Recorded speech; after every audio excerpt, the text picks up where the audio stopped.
Vote গণনার আগের দিন উত্তেজনা ছড়ালো পূর্ব মেদিনীপুরের এগরার স্ট্রং রুমের সামনে।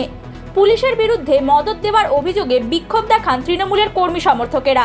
এদিন পক্ষপাতিত্বের অভিযোগ তুলে এগরা থানার আইসি সুশান্ত চট্টোপাধ্যায়ের বিরুদ্ধে বিক্ষোভে ফেটে পড়েন পটাশপুরের তৃণমূল প্রার্থী পীযূষ পান্ডা সহ তৃণমূল কংগ্রেসের কর্মী সমর্থকেরা।